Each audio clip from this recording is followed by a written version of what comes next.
Bon, on sort les lunettes, on est dans un mood vacances aujourd'hui. Hello à tous, aujourd'hui on va parler vacances, organisation, partir en vacances entre potes. C'est pas forcément évident de s'organiser entre potes lorsqu'on veut partir en vacances. Et c'est pour ça que je voulais vous partager mes différents types, les applications que j'utilise. Et j'ai aussi même fait un petit template Notion pour vous aider à mieux vous organiser. Alors, le premier tip, bon je pense que j'aurai mes lunettes, parce que ça me saoule à force, j'ai menti.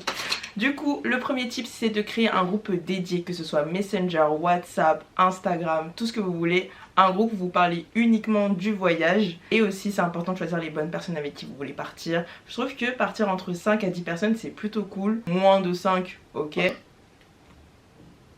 Plus de 10, je pense que c'est un peu plus compliqué, mais c'est tout à fait possible. Le deuxième point, c'est de définir son budget, les dates et les lieux. Pourquoi le budget en premier? Parce qu'en fait, c'est le budget qui va permettre de définir le nombre de jours où vous allez rester et aussi le lieu où vous allez être. Parce que si vous avez un grand budget, vous pouvez partir loin et longtemps. C'est un plus petit budget, vous allez partir beaucoup moins longtemps, donc peut-être 2-3 jours, et dans un périmètre qui sera beaucoup plus proche de chez vous. Les activités dépendent de votre budget et c'est important de réserver le plus tôt possible pour avoir quelque chose de stylé à un moindre coût. Et aussi ce qui est important, c'est de définir le budget sur plusieurs choses. Pas forcément que le budget pour les transports et l'hébergement. C'est important de penser aussi au budget nourriture, au budget des activités, que ce soit les soirées, les bars, les sorties, et aussi les budgets autres, donc les cadeaux, les souvenirs, les magasins. Pour les dépenses et remboursements, ce qui peut être intéressant d'utiliser, c'est l'application Tricount. Je l'utilise depuis quelques années avec mes potes et c'est trop pratique. C'est une application qui permet de gérer les dépenses de chacun. Par exemple, si une personne a payé pour tout le monde, imaginons qu'une personne a payé le Airbnb pour tout le monde, vous pouvez le mettre sur Tricount et ça va faire les calculs exacts de ce que tu dois à la personne. Et ce qui est pas mal, c'est que tu peux la rembourser directement, soit via PayPal, soit via Lydia, il me semble.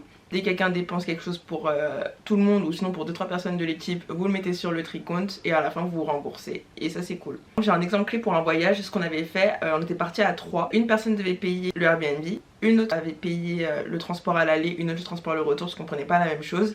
Et à la fin on a pu calculer la différence facilement grâce à Tricount, donc pas besoin de faire de mathématiques, ça on adore. Et ensuite après on a pu rembourser les personnes qu'il fallait rembourser. Je vais vous présenter la première partie de mon Notion. J'ai pris l'exemple, j'ai mis organisation vacances, j'ai pris l'exemple de Ibiza parce que j'aimerais trop aller à Ibiza avec mes potes. Genre vraiment c'est un rêve que j'ai, j'aimerais trop y aller peut-être l'année prochaine ou l'année d'après, on verra. Et ce que j'ai fait, c'est que j'allais partir en 3 sections. Donc on a jeunesse de l'organisation, organisation du voyage et choses à prendre. Donc là on va aller dans jeunesse de l'organisation vu qu'on parle des budgets. Donc les budgets et les dates et les lieux à définir. Dans cette partie là, chacun doit définir donc le lieu, les dates et les pays villes qu'ils souhaitent visiter. Dans ce template, j'ai mis 5 personnes. Donc j'ai mis moi, Julie et Leslie parce que la base. Et j'ai mis Stephen Curry, Quincy et Kate Power. Parce que voilà quoi, j'étais un peu obligée, c'est un peu mes crushs. Je pense que là, vous avez clairement un tableau de c'est quoi mon style de mec. Là vraiment si vous savez pas c'est quoi mon style de mec, vraiment. Mais ouais, j'étais obligée de mettre Stephen Curry, Quincy et Kate Power pour le délire.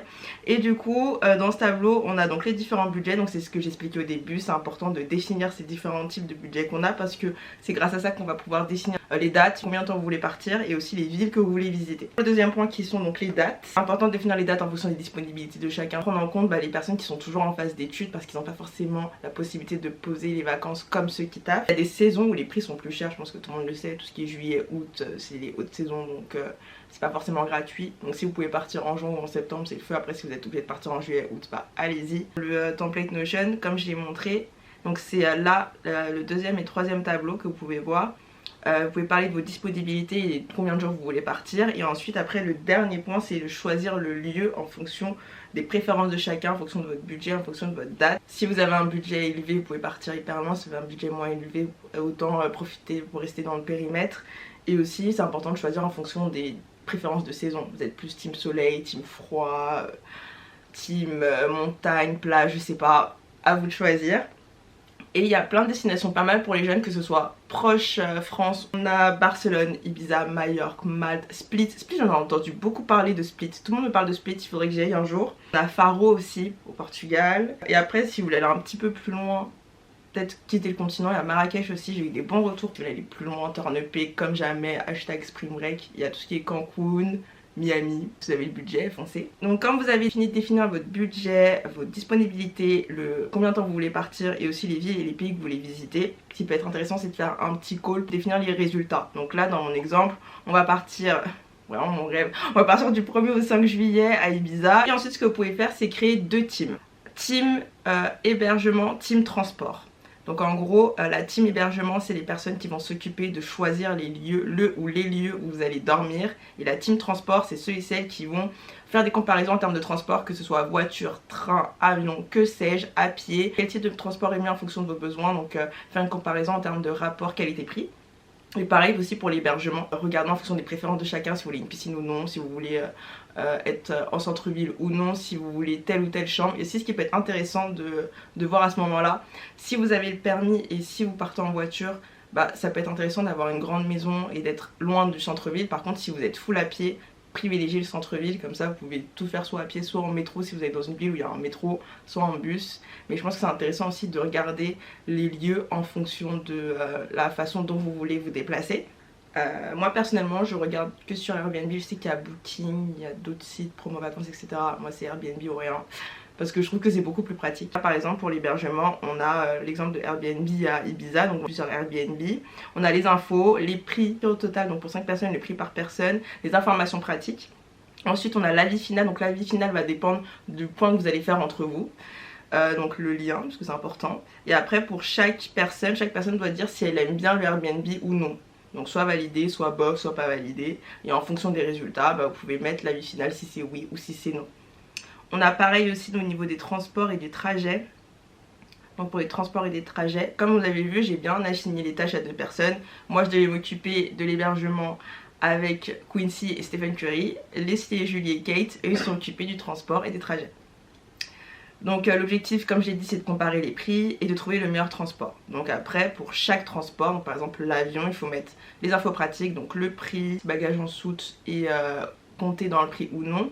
Et après, donc encore une fois, chacun doit valider ou non si tel ou tel transport est ok pour eux. Parce que toute cette partie là est finalisée et je pense que c'est la partie la plus relou. Je pense que quand vous avez trouvé l'hébergement et le transport, là on rentre dans le moment plutôt cool. C'est de lister les activités et faire le planning. Ce que vous pouvez faire, c'est de regarder les soirées prévues, les monuments et les musées à visiter, les plages à proximité de votre hébergement, toutes les activités qu'il y a autour de votre hébergement, voire même dans les villes à côté si vous avez la possibilité d'aller dans les villes à côté. J'ai créé un petit tableau d'activités, de sorties ou de soirée, et pour chaque élément mettez les infos pratiques. Par exemple là j'ai mis un bar dansant, j'ai mis l'horaire, le prix, les explications. Par exemple oui c'est un bar où il y a de la bonne musique, il y a du R&B, du rap, du hip hop, de la dancehall, le prix c'est ça, est-ce qu'on doit tester oui ou non. Pareil, donc vous pouvez faire ça pour les bars, pour les musées, pour les plages, pour les autres activités, balade à vélo ou quoi, bref vous mettez tout ici. Ce qui peut être intéressant aussi de faire, c'est de regarder s'il y a des soirées prévues, pas sur Google, parce que des fois sur Google il y a plein de trucs, ou sinon sur Facebook aussi, ou même sur Instagram. Par exemple si vous avez vu un bar intéressant, voir s'il y a des soirées prévues. Pareil pour les musées, s'il y a des expositions. Et l'autre point c'est de faire le planning. Après c'est un planning qui n'est pas figé. Je pense que ça peut être intéressant de commencer à placer les activités que vous voulez faire à quel moment. Et après ça va forcément évoluer en fonction du temps. Si vous êtes arrivé sur place et que vous avez vu qu'il y avait d'autres activités que vous n'avez pas forcément vues en ligne. Et en gros bah, l'objectif c'est de faire un planning sur les 5 jours, matin, après-midi, soir. Vous placez les choses que vous voulez faire, vous faites valider auprès de tout le monde.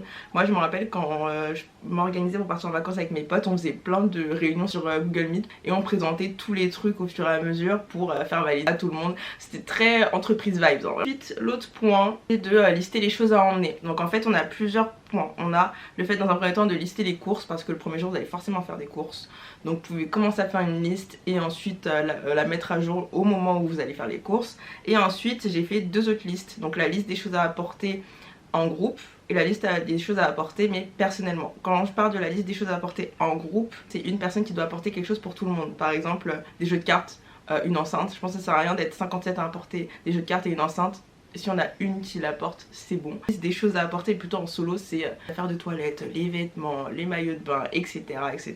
Le dernier point, c'est les choses à faire sur place. Le premier jour, faire les courses. Franchement moi je pense que dès que t'arrives, tu poses ta valise, tu vas faire tes courses. Comme ça vous avez déjà des choses à manger. Ensuite faire le ménage le plus régulièrement possible, surtout si vous êtes à plusieurs. Essayez de ranger au fur et à mesure, comme ça le dernier jour où vous allez partir, ça sera beaucoup plus rapide et beaucoup plus facile à ranger, parce que si vous attendez le dernier moment pour ranger, on n'est pas sorti de l'auberge. Et l'autre point c'est et comme je le disais tout à l'heure, revoir le planning, faire des ajustements si besoin en fonction des imprévus. Du coup j'espère que cette vidéo vous aura plu. Le template Notion est disponible en barre d'infos si vous voulez l'utiliser. Et n'hésitez pas si vous avez d'autres tips aussi pour partir en vacances à plusieurs. On est tous preneurs et on se dit à la prochaine. Salut!